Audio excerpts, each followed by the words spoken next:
வணக்கம்ங்க. இன்றைக்கி மார்கழி மாதம் வெள்ளிக்கிழமை. இன்றைக்கி வந்துட்டு நான் 12 தீப விளக்குகள் இருக்கிற மாதிரியான சர விளக்கு கோலம் இன்றைக்கி வாசலில் போட்டிருந்தேங்க. அந்த கோலத்தை இப்போ உங்கள் கூட கொஞ்சம் போட்டு காமிக்கிறேன். இதோடைய புள்ளிகள் பார்த்திங்க அப்படின்னா நேர்புள்ளி 11 புள்ளி 1ல் நிறுத்தணுங்க. 11 9 7 5 3 1 அப்படின்னு சொல்லிட்டு நேர்புள்ளி வரிசை 1ல் நிறுத்திக்கணும். அப்படியே ஜாயின் பண்ணிகிட்டே போக வேண்டியதாங்க. 3 புள்ளிக்காக அப்படியே இந்த விளக்குகளை ஜாயின் பண்ணிக்கணும். பாருங்கள், ஃபஸ்ட்டு ஒன் சைடு நான் போட்டு காமிக்கிறேன். அடுத்த பக்கம் வந்துட்டு நீங்கள் போட்டுக்கோங்க. ஏன்னா ஃபுல்லாக போடும்போது டைம் அதிகம் எடுத்துருது. இதே புள்ளி அமைப்பில் ஆப்போசிட் சைடில் நீங்கள் இந்த 4 விளக்குகளையும் போட்டுக்கோங்க.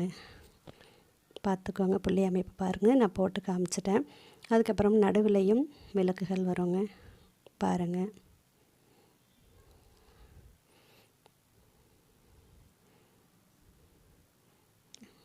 இந்த பக்கமும் விளக்குகள் தாங்க வரும். 2 விளக்குகள் வரும் ஆப்போசிட் சைடில். அப்புறம் நடுவில் தாமரைப்பூ வருங்க. இலை அமைப்பு நான் கோலத்தில் கொஞ்சம் வேறு மாதிரி போட்டிருக்கேன், இங்கே வேறு மாதிரி போட்டு காமிச்சிருக்கேன். உங்களுக்கு எது பிடிக்குதோ நீங்கள் மாற்றி போட்டுக்கோங்க.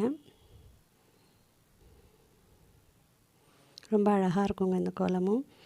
கார்த்திகை தீபத்தப்பெல்லாம் கூட இந்த விளக்குகள் போட்டு இதை ஒவ்வொன்றுலேயும் ஒவ்வொரு அகல் வச்சு எழுத்தினோம்னா ரொம்ப அழகாக இருக்குங்க.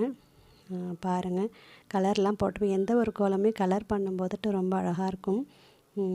பாருங்கள், இதுலேயே வந்து நான் லாஸ்ட்டில் நல்லா டிசைன் பண்ணி காமிச்சிருக்கேன். பாருங்கள், எனக்கு தெரிஞ்ச கோலங்களை ஒவ்வொரு நாளும் நான் உங்கள் கூட போட்டு காமிக்கிறேங்க. பாருங்கள், நான் போடுற கோலங்கள்லாம் உங்களுக்கு பிடிக்குதான்னு சொல்லுங்கள். நம்ம சேனலை சப்ஸ்கிரைப் பண்ணிக்கோங்க. தொடர்ந்து எனக்கு சப்போர்ட் பண்ணுங்கங்க. நன்றி, வணக்கம்.